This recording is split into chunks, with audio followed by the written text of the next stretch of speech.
Mr. Edward Snowden, I am very honored to welcome you in my university, Alliance Panthéon-Sorbonne, in front of these 500 students, very willing to see you, to listen to you, and to talk with you. 5.5 years ago, in June 2013, you were meeting 3 journalists in Hong Kong. At this very moment, you revealed to the world the illegal methods of the US intelligence services, in particular those of the National Security Agency, the NSA.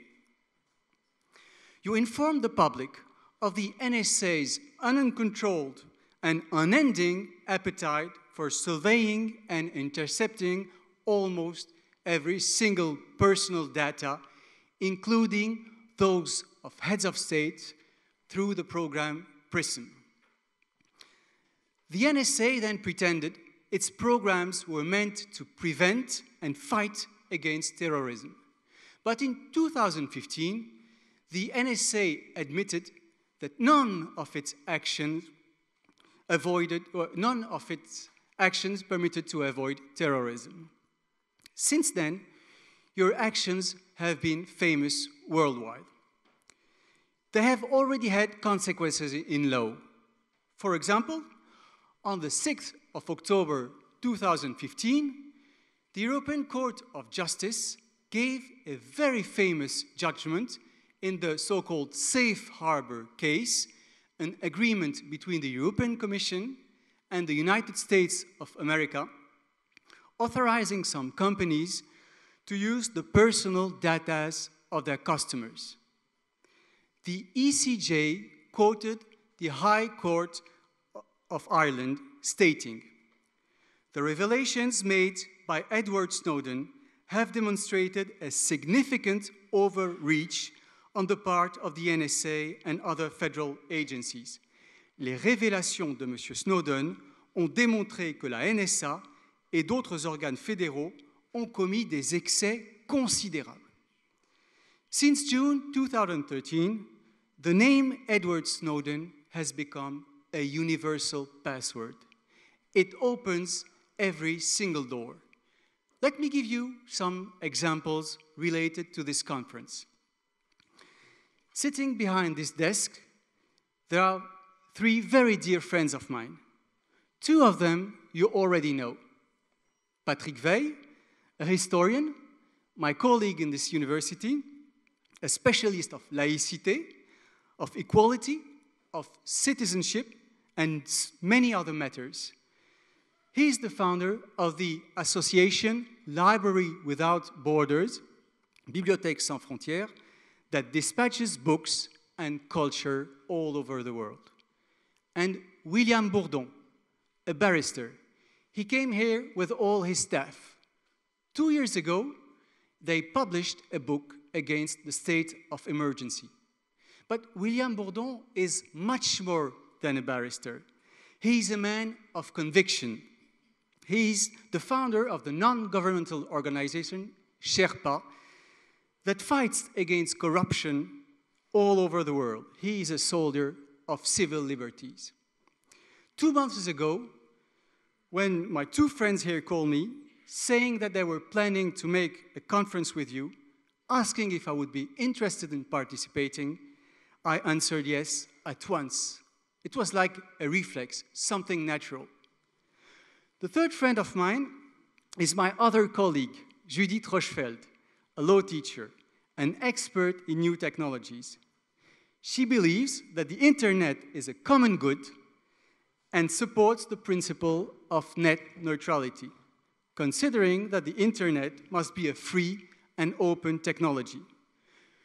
When I asked her if she could be there tonight with us, she immediately answered positively, because it was you. She was enthusiastic. We needed support for such an event. I asked 2 student associations, Débattre en Sorbonne and Alliance Sorbonne, if they could help us.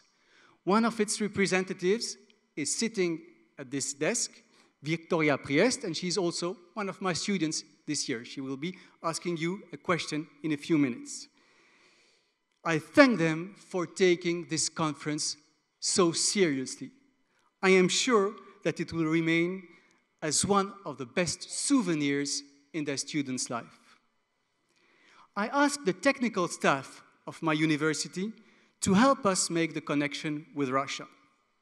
And they instantly have been very excited by this prospect. They did an incredible job in a very short period of time.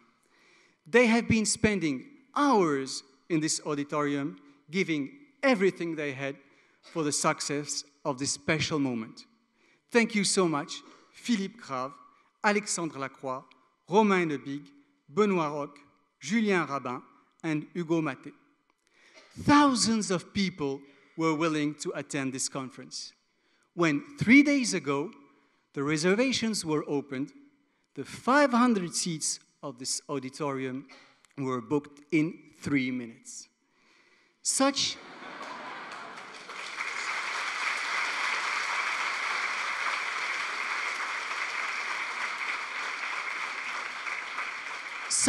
a unanimity is unique. And let me come now to something more personal. Preparing this conference, I've been watching with my family many documentaries, films, or reports about your action.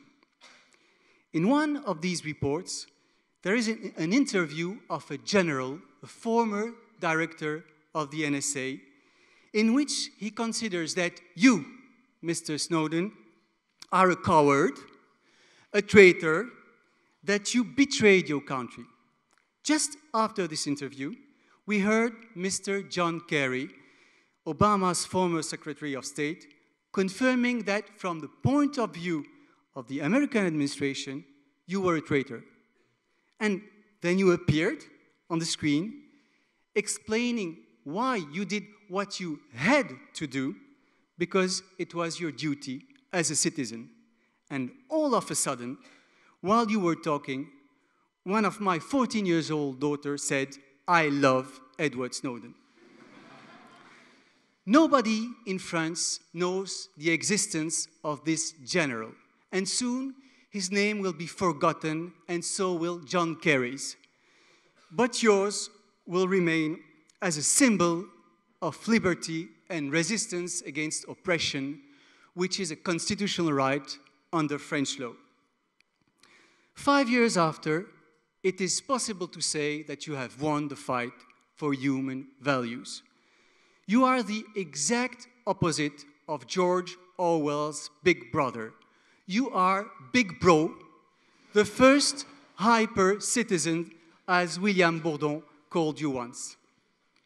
But you are paying a heavy personal price for this. The weeks following the revelations you made while you were in Russia, you have been seeking asylum in 21 countries. One of them was France. I was in a lawyers' association then, together with William Bourdon, and on behalf of this association, we published on an open French media, Mediapart, an open letter to President François Hollande, the title of which was "Accorder l'asile à Snowden, pourquoi non?" Had your request been accepted, you could have been there in person among us in this Centre René Cassin, sitting in this auditorium. But on July the 4th, 2013, the French Minister of the Interior published a communiqué regarding your arrival in France. It said, "La France a reçu, comme beaucoup d'autres pays, par l'intermédiaire de son ambassade à Moscou, une demande d'asile de M. Edward Snowden. Compte tenu des éléments d'analyse juridique et de la situation de l'intéressé, il n'y sera pas donné suite." The French Constitution contains an article in its preamble that says, "Any man persecuted in virtue of his actions in favor of liberty may claim the right of asylum upon the territories of the Republic." France officially denied that you committed an action in favor of liberty. As a lawyer, as an academic, but much more than this, as a French citizen, I firmly believe that this decision was obviously wrong, not to say illegal. It is a disgrace for the land of the Déclaration des droits de l'homme et du citoyen.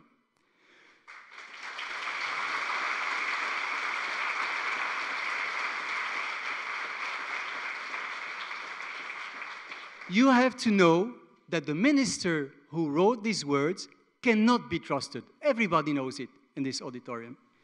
Moreover, he doesn't live in France anymore. He's trying to be elected in Spain. But you, Mr. Snowden, you are still in Russia. 5 years later, the questions to be asked are these. Are our civil liberties strengthened or weakened since June 2013? Can we avoid a society of surveillance when it seems today that there are no more frontiers between public space and privacy? When it is impossible to walk down the streets or drive without being seen or recorded by cameras? When it is impossible to use a phone without the insurance of not being seen or geolocalized or tapped? When using social media platforms implies being tracked and being predictable? And when the parliaments themselves decide to legalize massive interception systems? When, just like in Orwell's 1984, we are not watching TV, but the TV is watching us. The fundamental question is this one. How do we people want to live? As products, the cookies of the websites we visit? As subjects of the state, constantly scanned by some secret administrations for the sake of security? Or as citizens willing to have a fair balance between, on the one hand, the respect of public order, and on the other, the fundamental right of privacy and the exercise of civil liberties? Mr. Snowden, do we still have an option?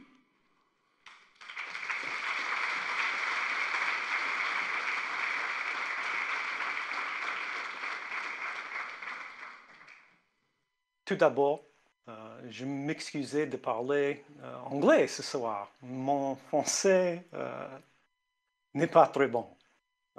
Ne m'en veux pas, OK? Merci. You know, you asked a lot of questions. They're good questions. They're important questions. And I'll try to get through as many as I can.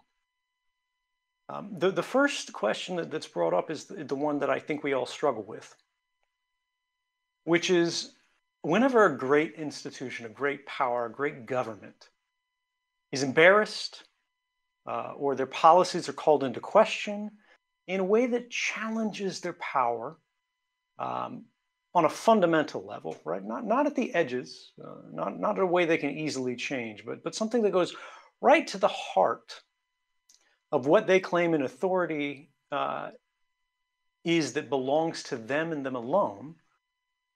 They say these people are traitors. They're enemies of the people, as you hear from the current American president, or they're enemies of the state, as you've heard from all the other ones. But this is why we have to look at the actions of a person, the things they've said, the things they've revealed. If I am a traitor, as these generals and presidents and all these figures say, the John Kerrys of the world, who is it that I betrayed? The information that I revealed didn't go to the Chinese, it didn't go to the Russians, it didn't go to the Brazilians, it didn't go to the French. It went to American journalists, right? That all made an independent editorial determination. Not just this is what some crazy guy at the NSA thought the world needed to know, not just Americans, but everyone needed to know, but what the newspapers thought the world needed to know.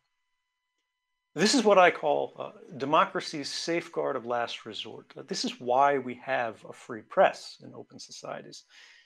The whole reason they exist is to challenge the monopoly on information held by the most powerful and influential members of our society. Whether these are high officials, whether these are corporations. The only things we know about the worst things they've done is because someone took a risk to tell us. And if telling the public about things of vital democratic importance, right? The boundaries of your rights, the kind of world that you live in, is now treason. It's the act of a traitor. That means the government considers the public the enemy. And if that's the case, that's the side that I want to be on. And let me back out a little bit and talk more generally about everything that's happened. You mentioned 5 years. 5 years. 5 years feels like a long time. 5 years ago, I was in a hotel room with journalists in Hong Kong. We were sweating, wondering how the world would respond to this, if they would take it seriously, if everyone forget within 2 weeks, which is what I believed. I thought this was going to be a small story. But surely, even the most optimistic of us thought that 5 years would be long enough to forget. But here we are. 5 years later, the collection and abuse of our data is not only still being talked about, it's being talked about more. But it's not enough. Look around at the world, what's happening in it, and you see that the challenges that we're facing, they're larger than ending a program or reforming a law. Or challenging the prerogatives of a politician, right? This isn't about names. This isn't about programs. This isn't about law. The problem is deeper. It is structural. Our generation, is witnessing the greatest redistribution of power in civil society since the Industrial Revolution. What does that mean? Exciting words, right? How did it happen? And I would argue it's surveillance technologies, technology in general, has outpaced our ability to control it democratically. A generation ago, surveillance was extremely expensive. Every government had to spend extraordinary sums, amounts of money, to track individuals. To know somebody's location, just their location required teams of officers, both in buildings and out on the streets, that were working across many different shifts. Today, that dynamic is reversed. One guy sitting in front of a desk, in front of a monitor, in the air conditioning, can now track with precision unimaginably large numbers of people. And this is for the first time in human history that this is really possible, both technically and financially, for both governments and corporations. Start to not just see what an individual is doing, but for the mass of the public. And from the things they see, without even using human eyes, but electronic ones, to start to collate, to collect, index, and save nearly complete records of all of our lives, all of our daily activities. Doesn't matter whether you're a criminal, doesn't matter whether you're an innocent, because under these regimes of bulk collection, as they call them, or mass surveillance, as the public calls them, things are collected in advance of suspicion, just in case they think it's interesting later on. And they say, well, if we don't read these things, if we simply collect them, it's not a violation of your rights, because a human didn't look at it, a machine did. This is changing the world. Some could say the change has already happened. The idea of an unconsidered thought, the youthful indiscretion, a forgotten mistake. You know, the picture of us drinking when we were younger at a party that our parents didn't know about. Just being among friends, you know, those are starting to sound quaint for a forgotten time. These are things that no longer exist. Mistakes that don't follow us. Everything follows us. And think about what that means for just the human psyche. Who remembers precisely what they were doing on this evening just a few weeks ago? How about a few months ago? How about a few years ago? None of you, probably. I don't. But the spies at your intelligence services, they do. They've got lists about everybody. They've got lists, more lists than Santa Claus. And you're on all of them. But they say it's for our safety. They say it's to save our lives. And some of you in the room, many that aren't in the room, would say, okay, we want the government to have these powers. We're worried about terrorism, even though there are fewer terrorism deaths in this decade or the decade before than there were in the 60s and 70s in Western Europe. But let's say you're okay with the government having that power and you move it to the side entirely. What about the corporate side of this? What about the unelected? Anonymous men and machines in faraway rooms that are making these same lists, whose names you'll never know, whose laws you cannot control. Think about Facebook.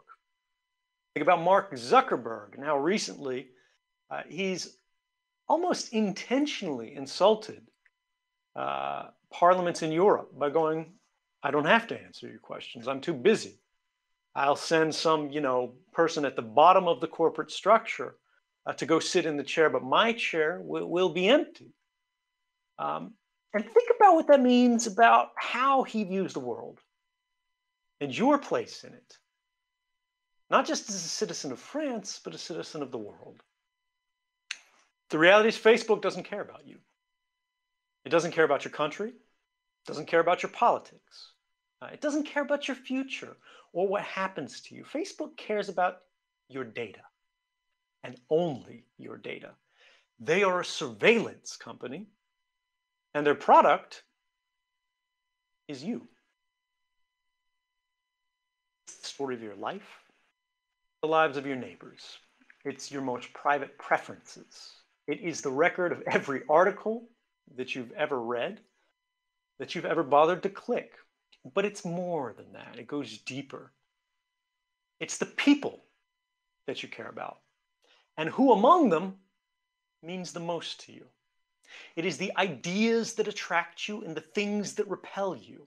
It is a system that is designed to observe your life, to calculate the value of it, to crystallize it, to save it, and then to do something with it. It is a system designed to put your mind on a shelf with a price tag that is available to anyone with the money. And it works. Now, some of you might say, well, these are just the things that I put out there online voluntarily. You'd be wrong. But for the sake of argument, let's pretend it's true and move on again, away from government, away from just social media, that kind of corporate surveillance, to something more personal. What about the things that you don't choose to share? How many of you in the audience have a smartphone with you right now? An iPhone or an Android phone. It's everyone, right? I want you to imagine that right now, there's a Russian company whose entire business is based around the idea of developing a kind of digital burglary tool. And they go by the name the NSO Group. Their product used to work like this. They'd send you a time-sensitive text message with a link in it, something that they think you're likely to click, like a package delivery notification or an alert that one of your family members has died, and these are the funeral arrangements, and are you going to be there? And if you click this link, and because they can try 100 different times in 100 different ways, eventually everyone does, your phone now belongs to whoever sent you that message. You have been hacked by this product. Now, the scary thing is, because of refinements in this practically criminal product, and it has a real name because this is a real life example. It's called Pegasus. It's now being reported that they no longer need you to click anything. No user interaction is necessary. All they need is your phone number, and they can hack your phone.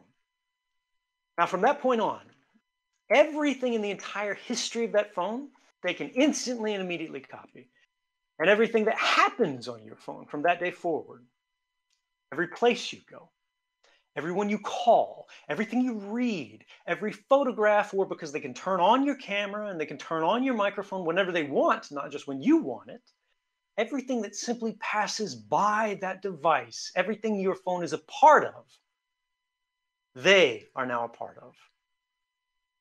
I want you to reflect on that capability and the nature of it being created and provided by this, Russian enterprise. And think about this from the legal angle. In their defense, they say they only sell this under contract to legitimate customers, only to law enforcement agencies, only to police, only to governments, and only for the purpose, under the contract, of targeting terrorists and criminals. Does that sound better? Nobody likes terrorists. Nobody likes criminals. Maybe it won't affect you. Maybe it won't affect people like you, ordinary people, right? Let me add a little bit more detail. The NSO group, and again, this is a real company and a real example, is not Russian. They're Israeli, which is something closer to an ally. Does that make this better? Does it make it less scary? When we start talking about great power politics, the ability to break into people's phones, is that something we want? Maybe you trust them a little bit more. Only natural, right? The Israeli government surely has Pegasus because it's an Israeli company, but maybe that doesn't bother you. Think about who else has bought this. Think about who else can use it and how much you trust them. And this is where I get to the central point of all of this introduction. How much do you trust Saudi Arabia?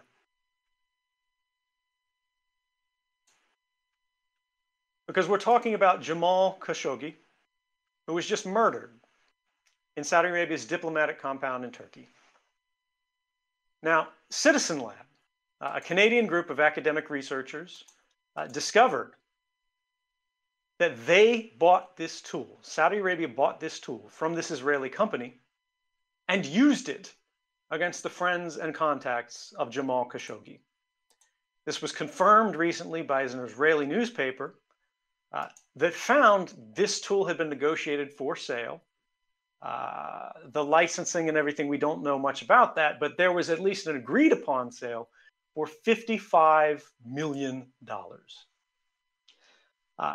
And for months in the lead up to the actual murder of this journalist,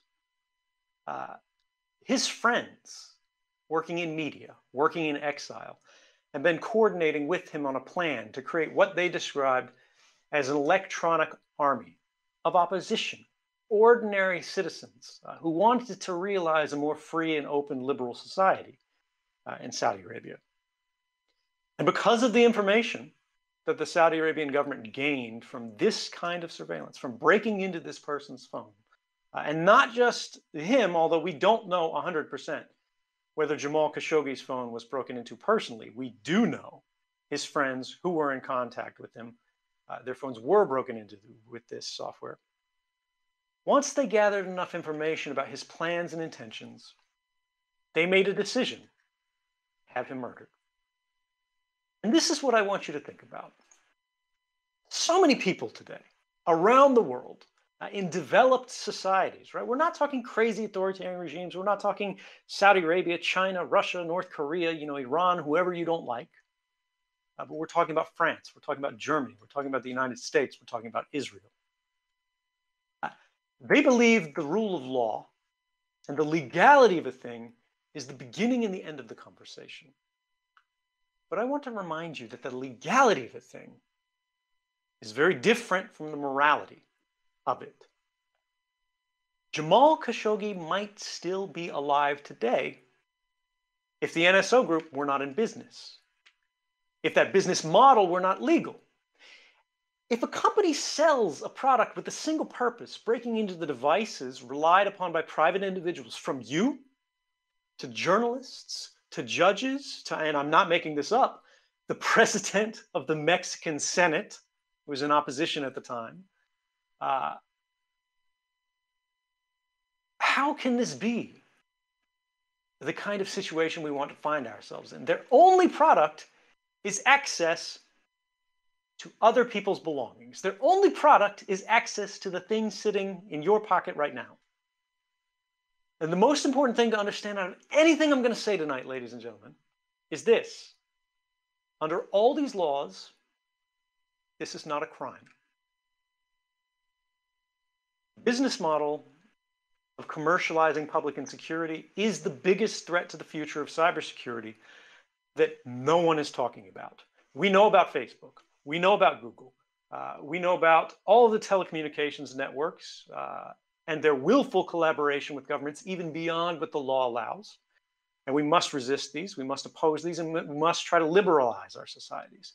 But this is coming, and it's coming quickly, because even if you trust Israel, even if you trust French companies to do the same thing, these companies do not have a monopoly on this business model. Russia is doing the same thing. China is doing the same thing. And we are creating a dynamic in which the insecurity of critical infrastructure is profitable. Now, the final thought before I open this up is we wouldn't know about any of this if people weren't willing to take risks to tell us, the public, what is being hidden from us.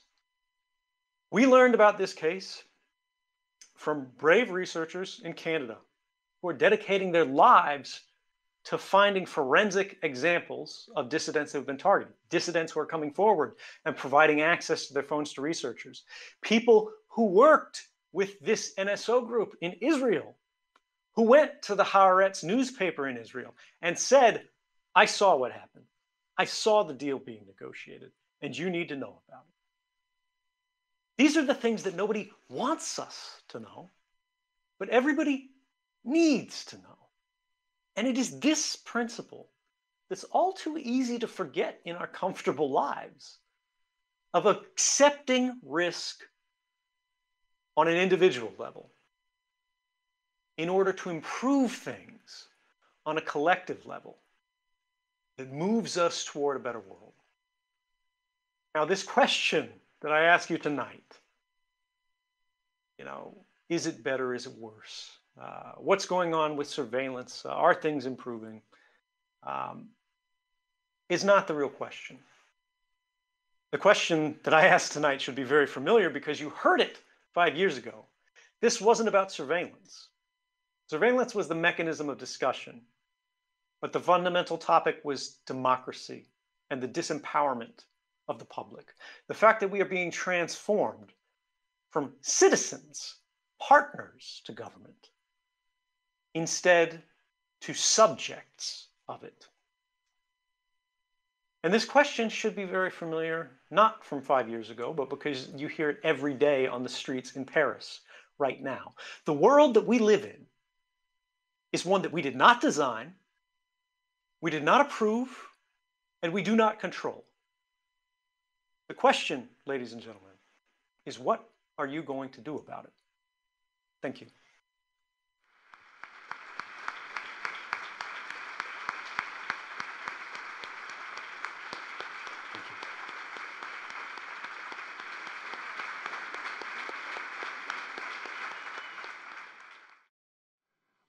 Edward, it's a great pleasure for me to have a chance to dialogue shortly with you.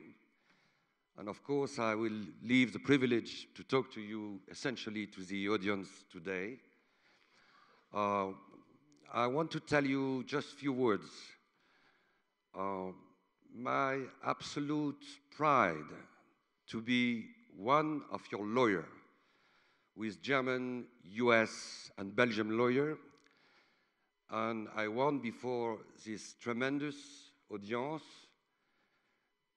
to reiterate my endless, determined, full commitment with the help of my young legal team, who listen to you simultaneously, my full commitment to one day find for you a new shelter. We know that it will be not an easy odyssey, but I'm very happy to renew this commitment, and I know that you have no doubt on our full determination for helping you. Edward, just a quick question. You have already answered to one of the questions I wanted to ask you, but a very simple question, and complex question too. Regarding the evolution of the world since your first revelation, if we keep in mind the dissemination of this ugly populism in the main countries of the world, if we keep in mind the exceptional capacity of the secret services, not only LSA, to sophisticate more and more the techniques of surveillance, what kind of advices you could give to the expression of the French youth to help you? What could be tomorrow the tools and instruments for the citizens to try to mitigate the capacity of the secret services to avoid to be accountable for all the violation of the main public liberties they committed day by day? And to conclude by a very silly question: do you consider that it's absolutely unrealistic or realistic that one day, tomorrow, a little brother of Edward Snowden, a new Edward Snowden, could emerge somewhere in the world? Thank you for your answer, Edward, and see you soon in Moscow for a new brainstorming to find this new shelter. Thank you so much. First off, I'd like to say,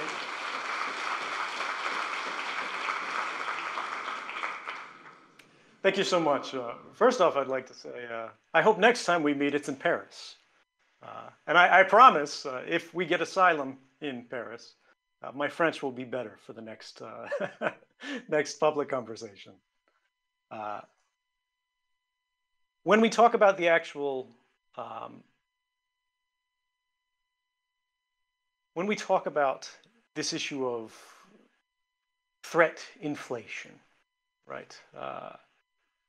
And they say terrorism is an existential threat to our societies. It's going to bring down the United States. It's going to bring down the government of France. First off, we have to recognize that when the challenge is terrorism, we're talking about a criminal activity, not a military threat, a criminal activity. We are talking about murderers. We are talking about arsonists. We are not talking about people who are starting governments. We are not talking about people who are tallying votes. They cannot replace our system. They cannot contest our values. What they can do is harm. What they can do is apply violence. And these are serious threats, and we want to mitigate them. We want to respond to them. But first, we should look to history. Europe has seen terrorism before, both on a grand scale and on a small scale. We've seen it not just for decades, but before this century. And we should be careful not to destroy the things that we are trying to protect in order to make life more difficult for our adversaries. And this is the easiest trap to fall into. The state of emergency that never really seems to end, that continues, that infringes on rights, that limits what ordinary people can do, people who have done nothing wrong. And they say it'll save lives. They say it'll protect us. But when we actually look at the results, there never seems to be any evidence of that. There never seems to be any proof of that. And when we see years later, such as in the case of the stories we saw in 2013, in the wake of September 11th, the greatest terrorist attack in US history, where something close to 3,000 Americans were killed, the government broke all its own rules. It violated the rights of every citizen of the United States. It created mass surveillance programs that were truly without limit. Every man, woman, and child, both inside our country and without, had their records collected. And it happened in secret. It wasn't a question of what the public knew. It wasn't a question of what the press was publishing. No one knew about this. And it happened for more than 10 years before the press just finally started to catch wind of it. And of course, it was ultimately revealed in 2013. And the President of the United States, facing extraordinary criticism, was asked to justify why this was going on. And so he appointed 2 independent investigative commissions that were from all his friends, his allies, people who wanted to exonerate him from doing anything wrong. And they had full access to secret information, classified information. They could talk to the NSA, the FBI, the CIA. And they went through all the records and they said, despite all the secrecy, despite all the unlimited power, in more than 10 years of operation, it had never stopped a single terrorist attack in the United States. These are not my words. These are the government's words. Moreover, they said it never made a concrete difference, even, in a single investigation. And the only investigation where it had any value at all in this period of operation was a cab driver in California sending money to his family back in Somalia. And they said even without these programs that were illegal, they would have gotten the same information anyway, just by going to a judge and using traditional law enforcement powers. And this, ladies and gentlemen, is what I want you to think about. What are these new powers providing? It's not actually making people safer. These programs are not about public security. It's about state security. It's about intelligence gathering, diplomatic manipulation, economic espionage, social influence. And the reason why I say this is because there's a very long and well-established, documented history of where these programs have been used for gathering information here, and they've found very interesting information here. Now, these programs could still be justified on this basis. Some publics may be willing to authorize these, but you must ask at every moment, why is it that the public conversation, the political conversation we're having about these grand powers is always about saving you from harm, protecting your family, saving your children, when the programs have no record of being useful for that, instead of the record of what they actually are useful for, which is spying. Maybe we want the government to spy. It gives them more power, it gives them more influence, but that should be a public decision, not one made by public officials behind closed doors for us, rather than with us.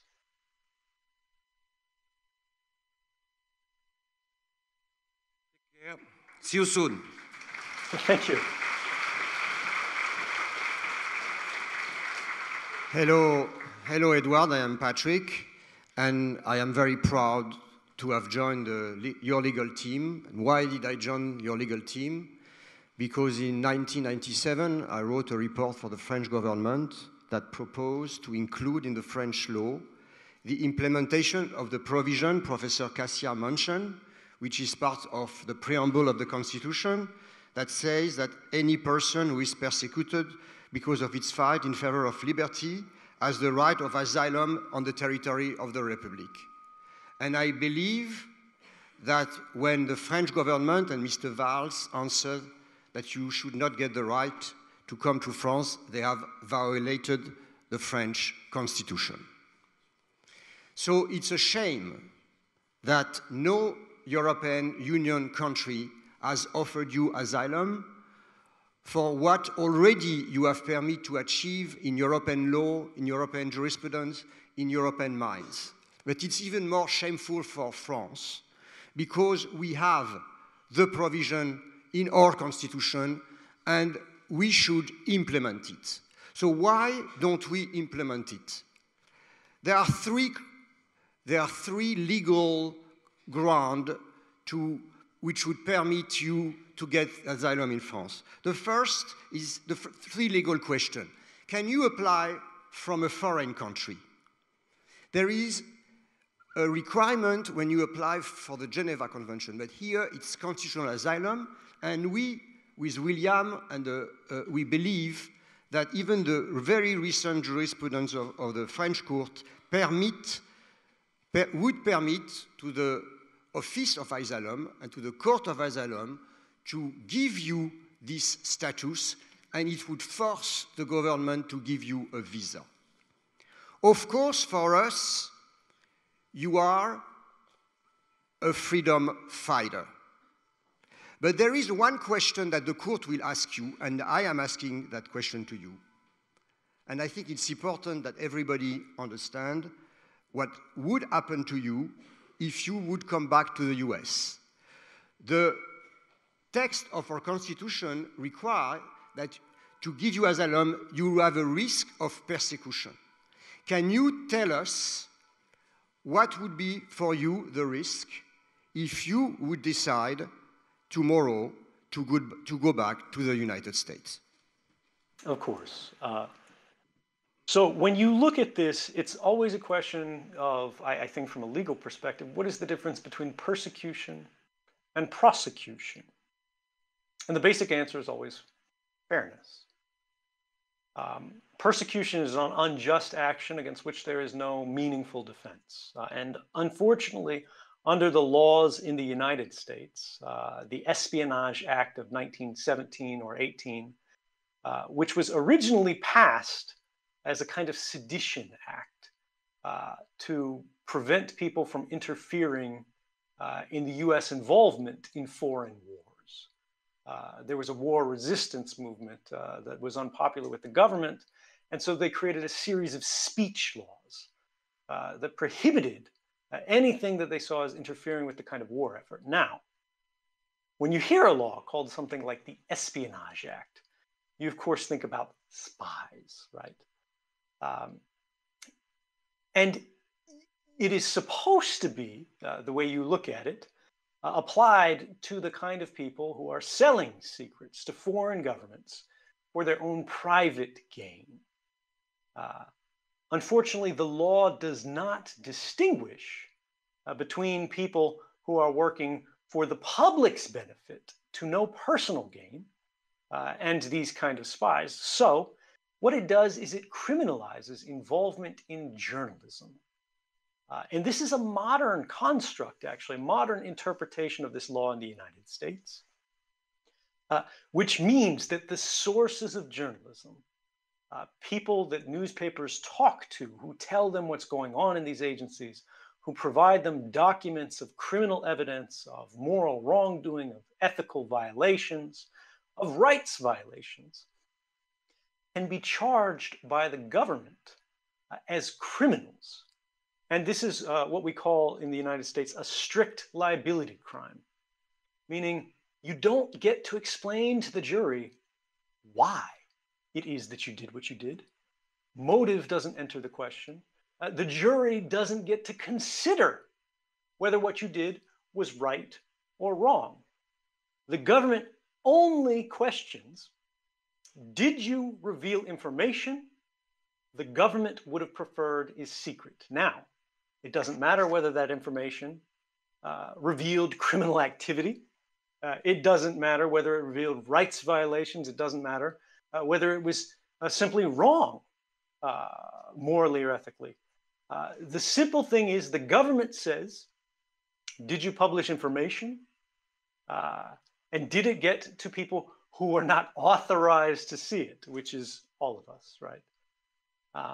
And if that is the case, you go to jail for 10 years per document, per page, per count, whatever, which in my case, of course, is enough that I would have one of the longest sentences in the history of criminal justice. Now, back to that question of prosecution versus persecution. If you cannot tell a jury why it is that you did what you did, when the purpose of the activity was to benefit the public, and we can show the laws were changed as a result, rights were protected as a result, even presidents who defended the programs initially after the publication of these materials changed their position and called for changes in policy, changes in law. Should that be criminal? And should that be literally, legally indefensible? I would ask, if that is not persecution, what is? I'm sure the French court would be if you choose to apply. But now I give the spot to Judith. Thank you very much.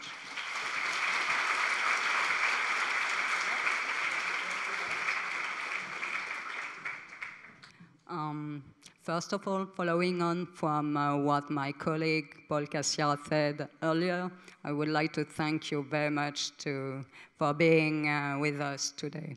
It really is an exciting opportunity for all the students, all the young people who are here today. So thank you.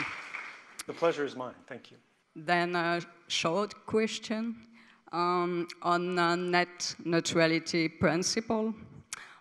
President Trump has appointed a very well-known opponent to the head of Federal Communication Commission. It reversed recognition established in 2015 the internet as a public good. United States Senate has preserved net neutrality for the moment, but in January there will be a vote, very, very important one, and we don't know if net neutrality will be preserved in the United States. So I would like to know what are your thoughts of this specific issue, and especially for civil liberties fighter. Thank you. Thank you. It's a great question, really. It's a difficult one. The way I look at this is we are trying to use laws to compensate for weaknesses in the technical structure of the internet. When you think about what net neutrality does, or what its intention is, it's to prevent the people who provide you access to the internet, who connect you to that larger human infrastructure, the network of all of our lives, our ideas, our thinking, our commerce, our sharing, our connectedness, right? And it's to try to prevent them from acting like a kind of bandit on the bridge, who looks in your cart and charges different prices depending on where you're going, what you're carrying, what you're interested in. And to go, oh, Google, Facebook, these guys pay us lots of money, so we'll let you pass freely. But these smaller groups, or these newer companies, these newer services, these newer communities, they haven't paid our sort of extortive fee, our private tax. And so because of that, we're going to make life very difficult for you. We're going to make life very difficult for them until someone pays us. But I want you to think about how on a technical basis this is even possible. And of course, the answer is, as the internet is structured today, typically, you do not naturally move from your home across this bridge to your destination without everyone who can see that path across the internet being able to see where you're going, to see the source and the destination of the communication. And this is a fundamental weakness. It's a fundamental weakness in the United States, in France, but more importantly in places like Russia and China that are more aggressive, that are more quick to interfere with people's communications and their activities online. Because so long as any party, any activity can see the source and destination of your communications easily at every step like this, they can all make these kind of decisions. One, where legally, at least arguably permissible. And two, simply where they have the capability to, even beyond the law. These can be hackers, these can be spies, these can be anyone. So there are two solutions to this. One, of course, we need policies and laws that protect the interests of the public in the manner that these sort of net neutrality regulations are aimed. But secondly, we need bright people.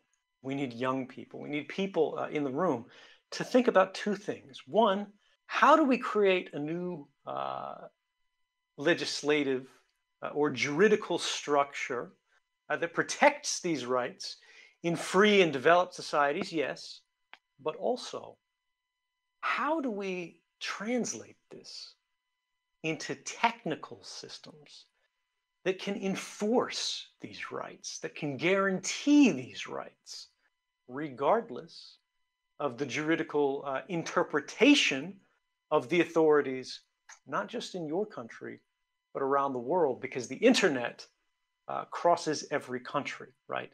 So when your communication, when your packet crosses the bridges in France, yes, you're protected.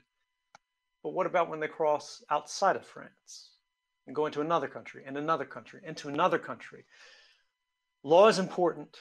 We need to defend law. We need to advance law. And we need to have the best laws achievable. But we also need to recognize that there are people who will abuse systems of law, and there are people who will ignore legal protections. And this is where we need to use fundamental physical laws, science and mathematics, to start to enforce human rights through new means.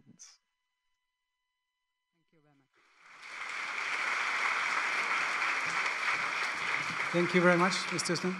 Now it's the students' time, and our first student is Victoria Priest, member of Débattre en Sorbonne. Thank you.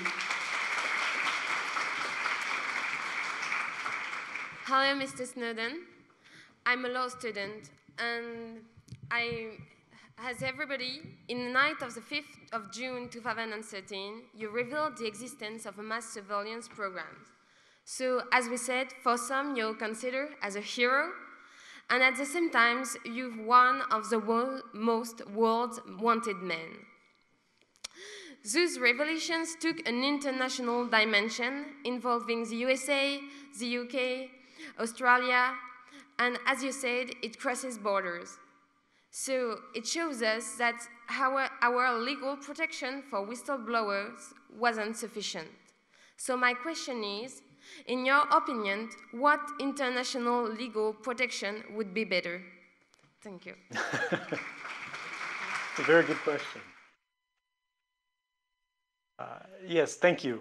That's a tough one, but I think it gets into this honestly very European challenge.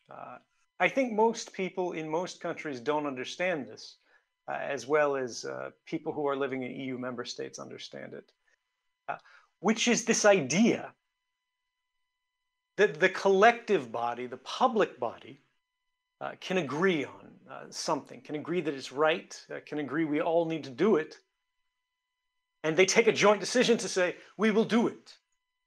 But they're all afraid to commit themselves individually to act in this way. And so the idea here is, for example, in my case, the European Parliament and the Council of Europe have both called upon member states to protect the asylum right in my individual case, to say I should not be extradited, I should be protected from sort of the charges of my government. However, it then, of course, falls to each individual member state to go, we should protect him. And needless to say, I'll be a very old man before they actually do something. So how do we generalize a lesson from this individual case in the context of whistleblowing? And it's this. Whenever you have a great power that is implicated in some kind of wrongdoing, it could be criminal, it could be ethical, it could be financial, one of their employees, it could be a worker. In the context of a government, it could be a citizen. They reveal some information that the institution sees as harmful, or even inconvenient, or embarrassing, or damaging, or even dangerous. They say it'll get people killed, right? My government said this in 2013. We're now in 2018, and they've never shown any evidence of this. So this brings up this idea that it is natural, it is instinctive for those who have been revealed doing something they would rather no one know about to retaliate against this. How do we structure a response? And I think your question raises the idea here, which is we need a platform that is more independent than it is domestic, than it is internal, right? International rather than internal. So this could be a whistleblower for Facebook. This could be a whistleblower for a bank. This could be a whistleblower in the security services of France or Russia or China or the United States, right? The country in which they originate will always seek to put them in prison or to make them lose their job, or to impose some cost upon these people.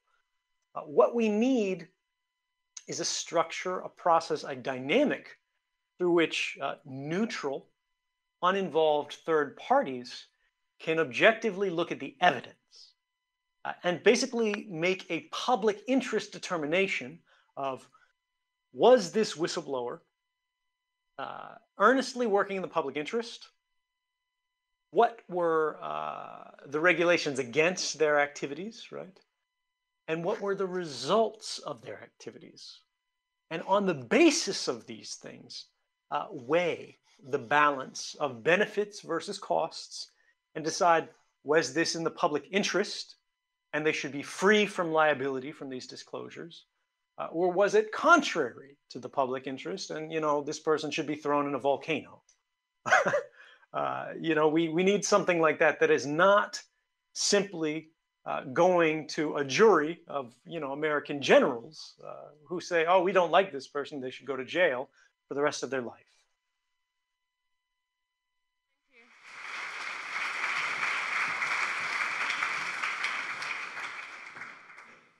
Hello, Mr. Snowden. I'm a student in international affairs. My name is Samuel. I'm very glad to have the opportunity to ask you a question today. So the question I want to ask you is about your contribution to the world changes, and more specifically concerning the role of the media in it. As you're now actively engaged in the Freedom of the Press Foundation and that you're developing new tools, anti-surveillance tools potentially useful for activists or journalists, I was wondering what is your insight about the evolution of the relations between the media and with truth? Because as you said, you asked the question in your introduction about the whole story, the whole issue behind the revelations, and the issue is definitely concerning democracy, and democracy definitely relies on a true journalism. So what is your insight about these questions? Thank you. Thank you. This is, I think, one of the questions everyone is struggling with nowadays. which is we need the ability to speak. We need the ability to write. And journalists and newspapers need the ability to publish.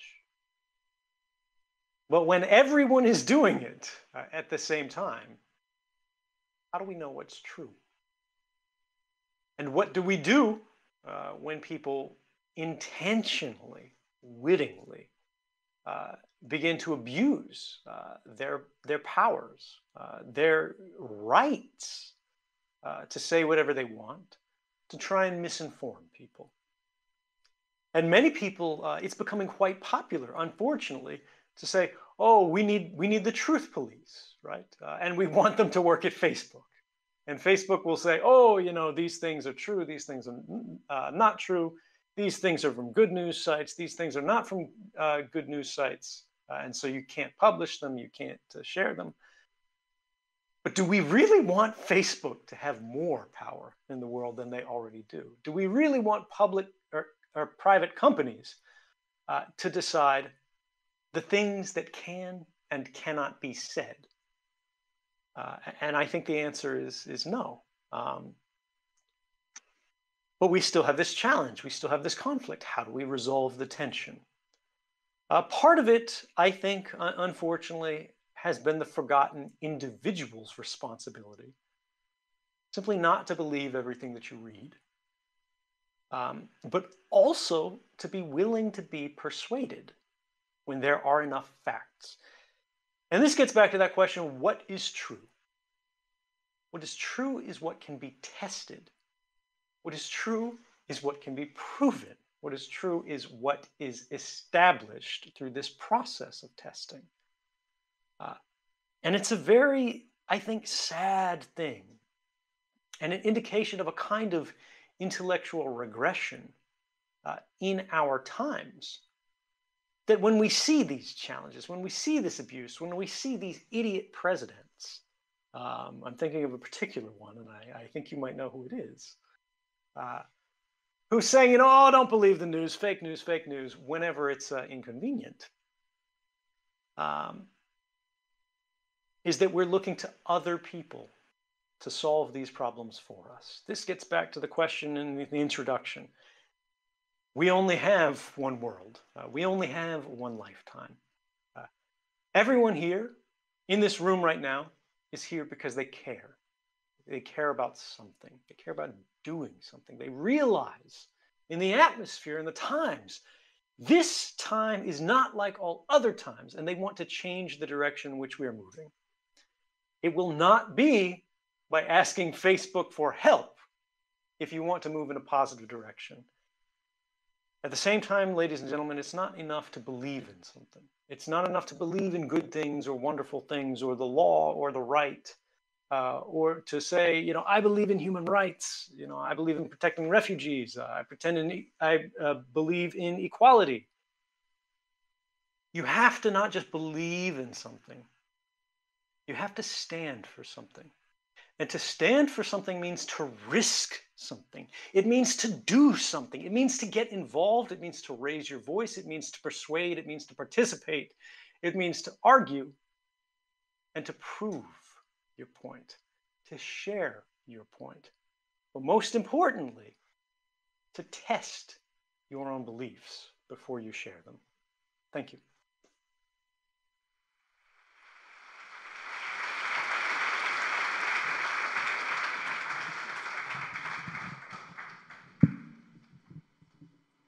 So hello, Mr. Snowden. So first of all, it's a great honor to be able to talk to you and to get inspired by you. So thank you a lot.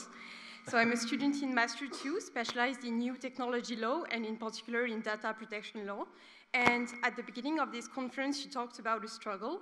And for us, the struggle is the following, is that on the one hand, we get inspired by you, by our great professor, Miss Judith Rochfeld, who is a great defender of individual freedom, and on the other hand, we are being offered great opportunities from companies like Google, Facebook, etc., that are not exactly privacy friendly, but there are great opportunities in terms of intellectual challenges, and of course, let's be honest, in terms of salary.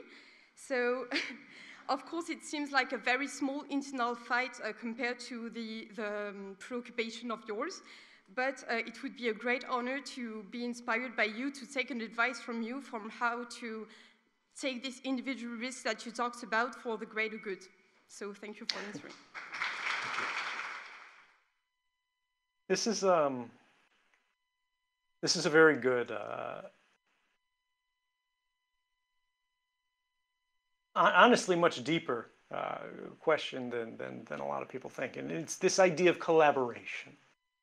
Am I morally culpable for going to work at Google, for going to work at Facebook, because I know what they do?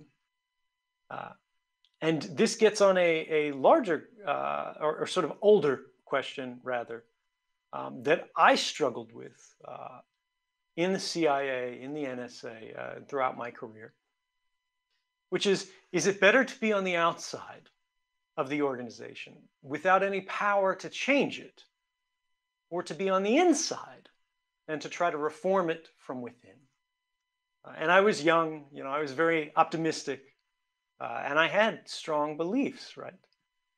And I thought, when I joined the army, for example, when everyone else was protesting the Iraq War, when our friends in France were saying, no, we're not going to go with you, you're making a mistake.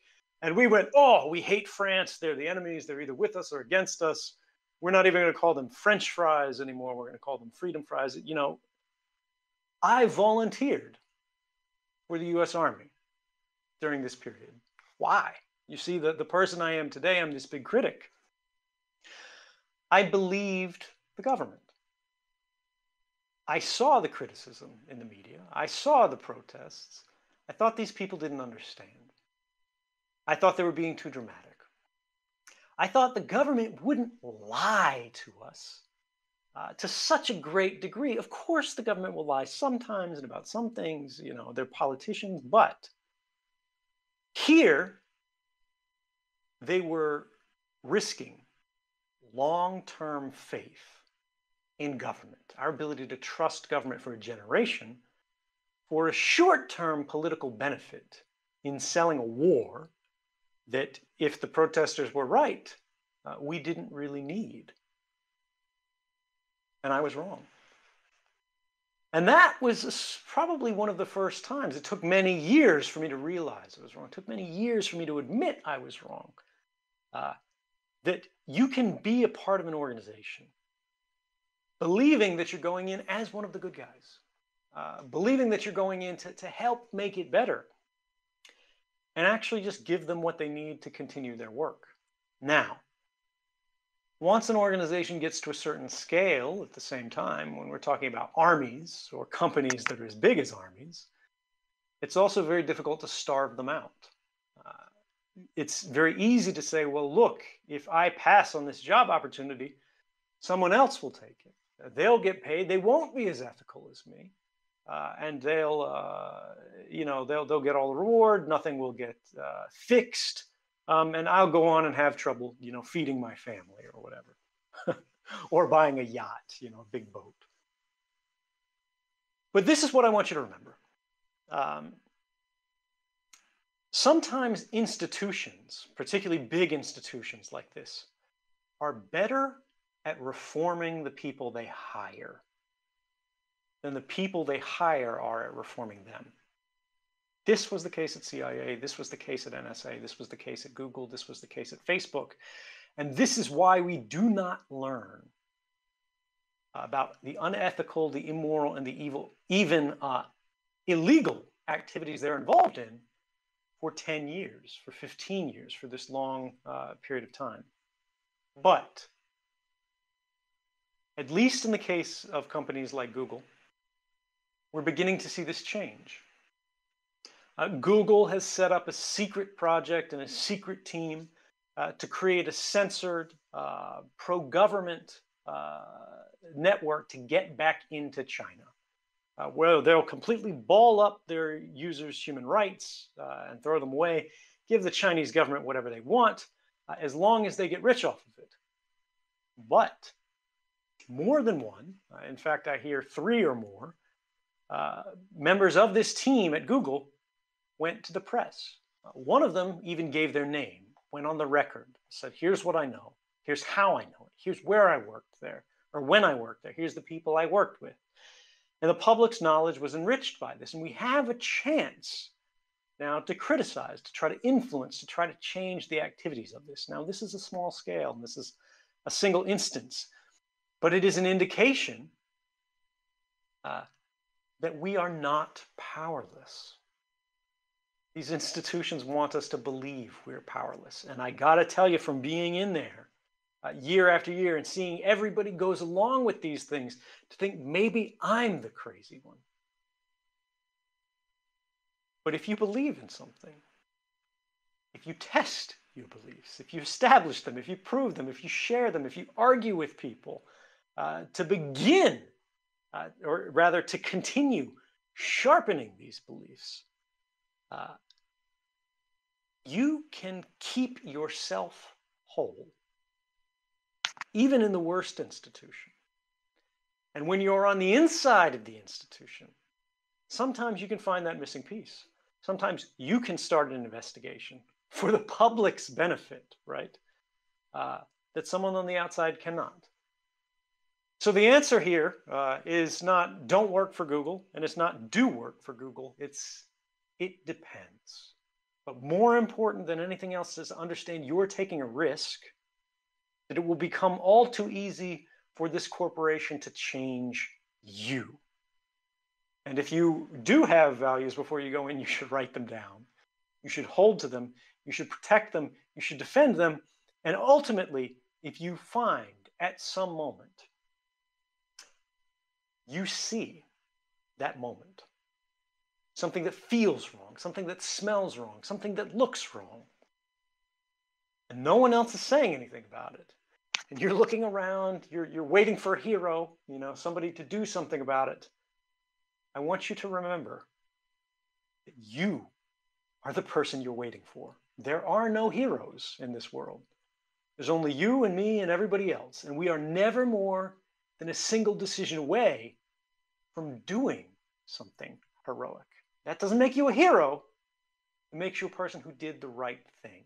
And all we can hope for, the only thing that makes this world better, the only thing that ever has, is to make the right decision as frequently as we can, as often as we can, again and again and again, even at the moments in life it is most difficult, even when the risks are greater.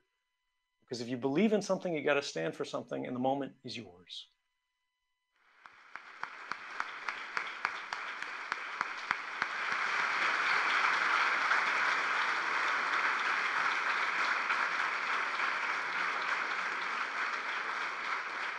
We have 3 more questions.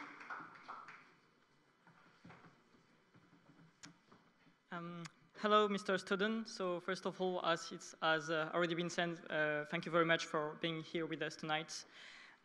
So I'm also a student of Professor Judith Rochfeld in digital law. And my question is about the GDPR. So last May, the European Union implemented the GDPR to protect our personal data, which is a huge step forward for us as European. And I think that all the people in this room tonight can agree with this, especially regarding the recent Facebook data leaks, for example. I think we can say that today, regarding this particular subject, the best answer is a global answer, so at a non-national level. So the question I have to ask you tonight is, in your opinion, what's the next step? I mean, for example, in 10 years, what's the next step? What do the European legislator have to do? And do you think that someday maybe we are going able to maybe sell our own data, for example, or trade it as a fair price, for example? Thank you.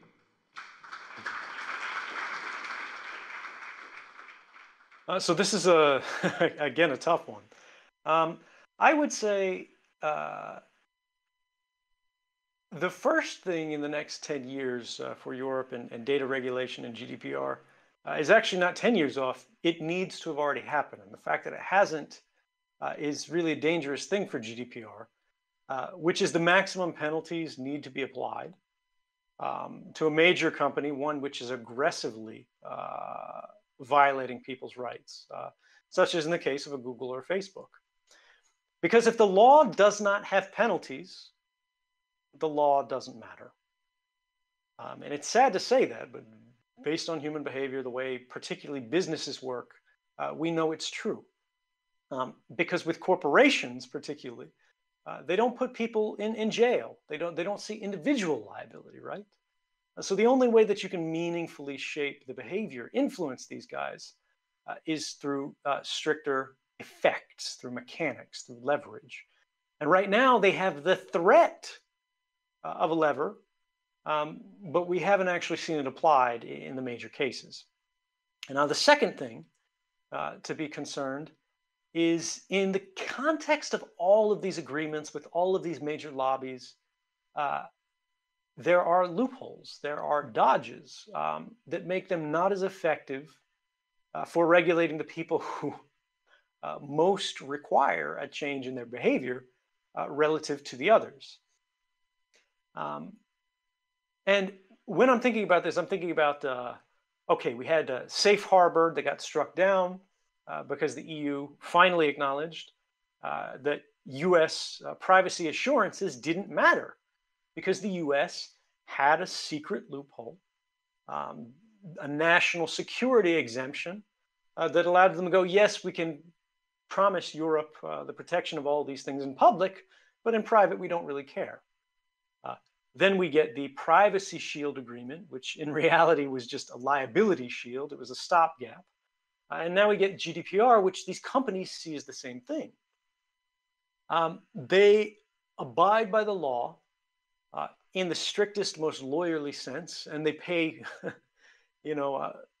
very talented lawyers, because they're the richest companies in the world, to come up with novel interpretations of these clauses. And everybody in the room who's studying law, they know how these things work. They go, if we're just clever enough, if we're just careful enough, we can justify a behavior that is clearly contrary to the spirit of the law, to the spirit of the regulation, in such a way that even if we are caught, even if we are challenged in court, and even if we lose, we will be able to justify our behavior to such a degree that we believe we can survive the penalties, or ideally, the fine will be low enough so that the benefit of exploiting this antisocial behavior will be greater than the cost that's imposed on us.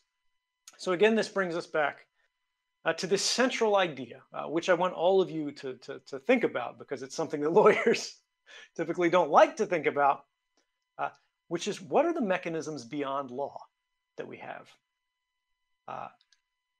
How do we strengthen our law? How do we apply our law? How do we make it the best possible, right? But what happens when the law fails? There's a saying in the Richard Nixon administration of the White House in the United States. He's the president that was impeached. One of his most powerful advisors, a man named Henry Kissinger, said this: the illegal we do immediately. The unconstitutional takes a little bit longer. And it's important to understand, particularly when you're trying to regulate not just the behavior of companies, but the behavior of states, that manner of thinking. Again, the law without consequences is meaningless.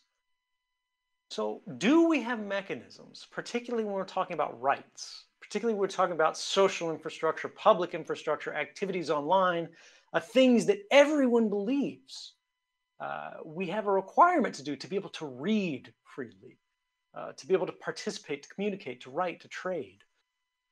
These things have to be protected from companies, against companies, the same ones that are operating the space, the same ones that are profiting in this space, but also from governments. How do we protect individuals? And I think this is what people need to remember. To protect the public, you have to protect the individual. Because the only way to protect anyone is to protect everyone.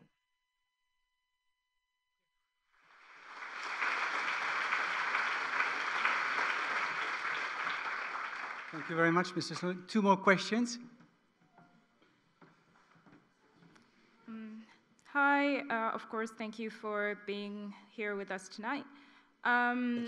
We've talked about how to help asylum seekers who are whistleblowers come into France. Speaking about whistleblowers who are French, it is my understanding that the French legislation, requires French whistleblowers to inform their employer before they go public with their allegations. Now, this has the advantage of, avoiding situations where people would use whistleblowing as a cover for defamation or other nefarious activities, right? But to which extent do you think that this has an impact on the number of people who would be, interested in coming forward as a whistleblower in France? This is probably the best question of the night. Yeah, this is probably the best question of the night. When we look at this idea in the United States, based on the criticism against me, this is called the proper channels argument. They say, oh, yes, he revealed illegal activity. Yes, it was the violation of his rights, but he didn't go to the director of the NSA. He didn't go to the NSA's lawyers, although in fact I did, because he didn't exhaust all of these internal processes. He is not legitimate. He created these extraordinary risks, these extraordinary harms, and people could have died as a result. That's the argument. Let's presume it's true. We know no one died as a result, but maybe we just got lucky, right? Maybe just cosmic circumstance meant no one died, but it was so dangerous.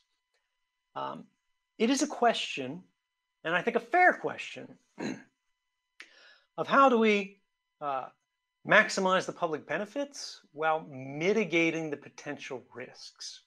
But when we see these kind of structures, particularly in the national security sector, where when someone reveals any story, the government immediately goes, these journalists have blood on their hands, this person is risking lives and all of these things. Think about what they're doing rhetorically.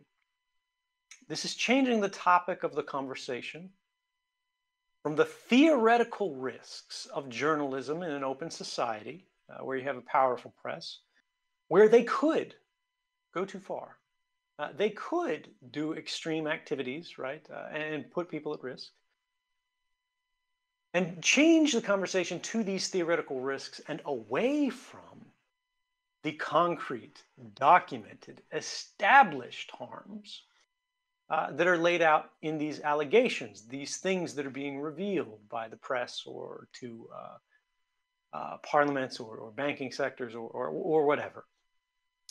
And I think the way that we have to look at this is, one, why does the press have such latitude in a free and open society? And the idea is we trust them. We may not trust everything that they say is true. We may not believe that they're acting exclusively in the public interest all the time. We know they might shape a story to benefit their reputation or this, that, or the other. But when we're talking about things that really matter, when we're talking about things that have serious consequences, who is the institution in society that is best positioned to judge where this line of public interest lies? Is it within the institution that is alleged to be doing something wrong? Or is it with the press, who has reported on scandal after scandal after scandal throughout history, who has reported on controversial issues, ones that involve lives, ones that involve reputations, ones that involve fortunes? I would argue that the press is actually the most experienced institution in society for resolving these judgments, if we do not have courts that can actually show a track record that they have resolved this in a beneficial way. Now, this gets back to that final point. And this is calling back to that sort of Iraq war point, where these institutions, national security agencies, major companies, banking secrecy, what have you, go, well, if anybody can just go out to the press and talk and say all they want, it's a free-for-all. And they want to change this. One, do we have an established track record that the press has caused harm in these circumstances? I'm not convinced that's the case. But two, let's say for granted that is the case. If these institutions want to change that dynamic and say they deserve a prior review, and they can impose a kind of prior restraint on their employees, on journalists who are looking to report on their activities, how do they win that right? And I think the only way they can win that, and it's never a right actually in this context, it's always a privilege, is to show that they can be trusted more. And this is why this proper channels argument doesn't work in the United States. The NSA, the CIA, the FBI, they say, oh, if these people had just come to us, if they had just told us, oh, you're spying on everybody, you're breaking the law, we would have resolved everything. But of course, that doesn't work. That's their self-image. That's what they consider to be their job. When they're breaking the law, they're like, hey, good job, you get a raise. And we know this is the case because we have a long history of operations of these offices. They're called, for example, the inspectors general. And people who go to these inspectors general have reported fraud, waste, and abuse and wrongdoing for decades. But we don't have any public track record of policies that have been changed as a result of these reports, of laws that have been changed as a result of these reports, of criminal charges that have been brought as a result of these reports. And so I would say, if you are a company, or if you are an agency or a branch of government, and you are trying to get employees to come to you internally to maximally mitigate the risks, to handle this stuff in-house, the first thing you have to do is give them a reason to trust you. And I think the only way you can do that is to actually show these programs are effective. And the only way to do that is to actually use them to make some changes. But right now, the public has no reason to trust these institutions because their history is a history of abuse.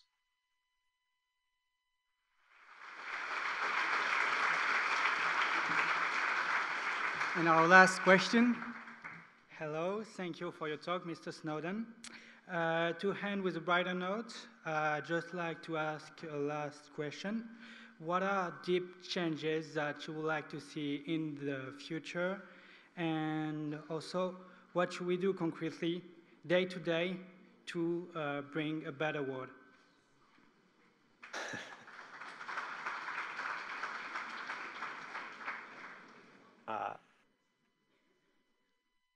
The thing that I want to see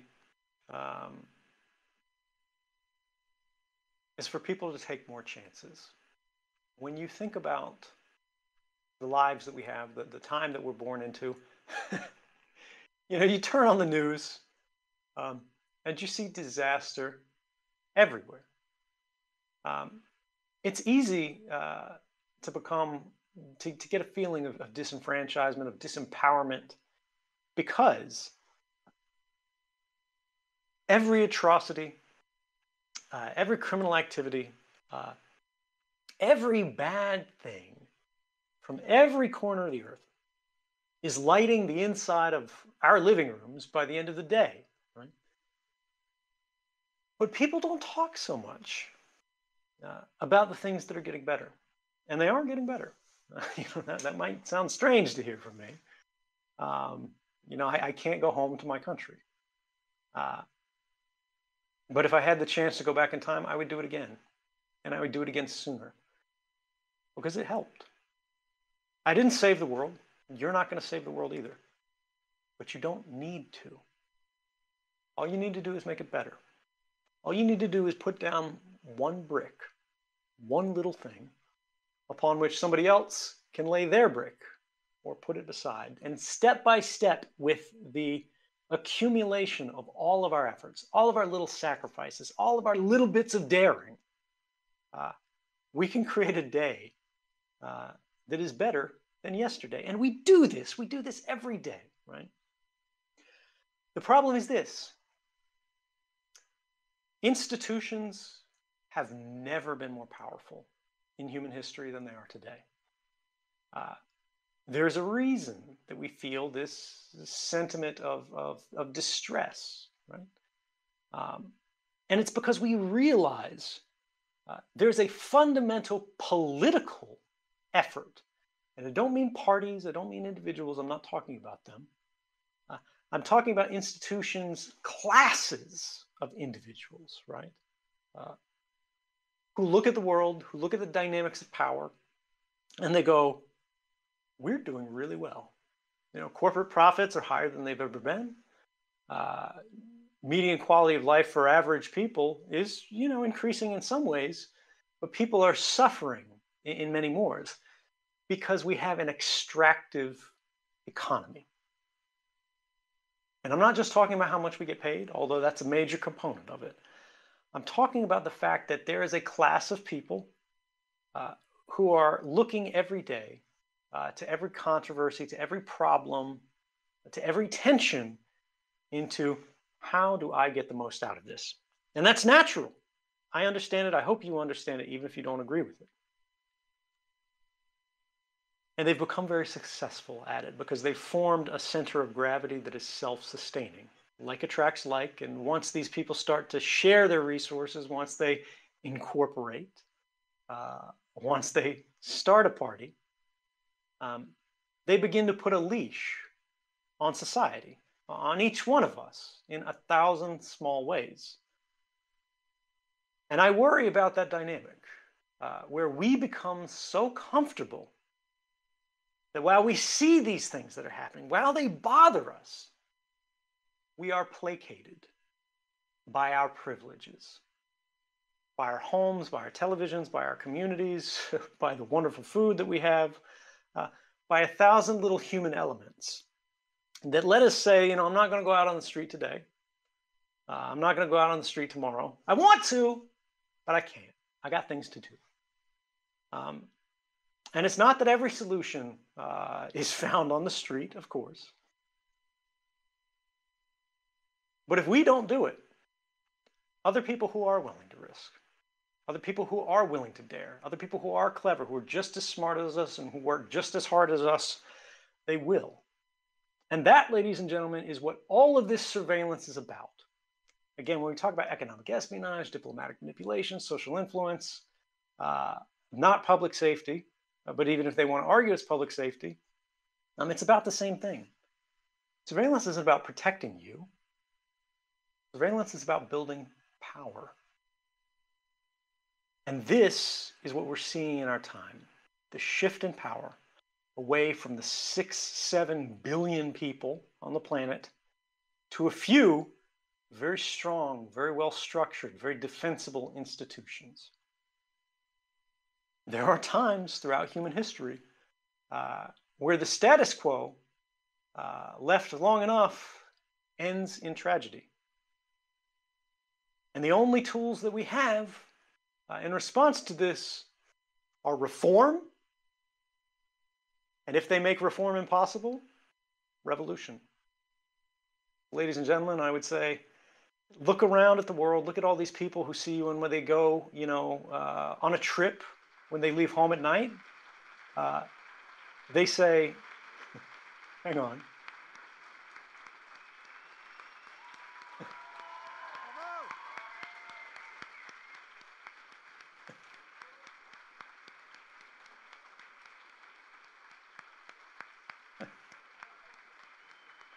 Thank you so much. Let me say one last thing, please. Please. Before I leave you tonight, because so many people when I talk about this, when I look at these things, when I see my family and they come to visit me. When we leave, they always say one thing to me. They say, stay safe, because they're worried about me, because they know the risks that I've taken and they know the kind of consequences that can leave. And I appreciate it. I love it. I thank them so much for the care. But I say something different. I don't want to live in a world anymore where we have conversations like we had tonight, and at the end of it, people are worried for me. And they say, stay free. Or sorry, they say, stay safe. What I want them to say, what I want them to think, is that the risks are worth it. That the challenges and the consequences are worth it. And when we say goodbye tonight, we say, instead of stay safe, stay free. So ladies and gentlemen, stay free. And thank you very much.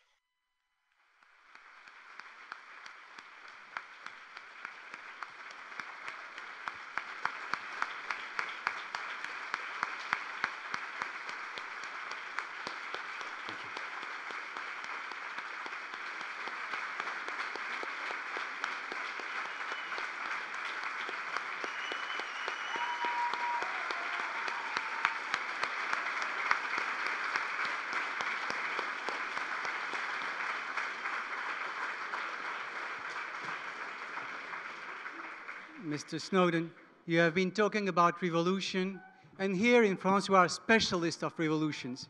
And maybe there will be one in a short period of time. Who knows? Bon chance. Listening to you during 1 hour and a half, I know now what is extraordinary with you. It's that you don't have a message. You are the message. And you have been talking a lot about the young generation, but from the point of view of older generation, my point of view, William's point of view, Philippe Grave's point of view, Patrick Weil's point of view, you are a true hero. And I am sure that the young generation will follow your lead. Thank you so much, Mr. Snowden. Thank you very much. Thank you so much, and good night.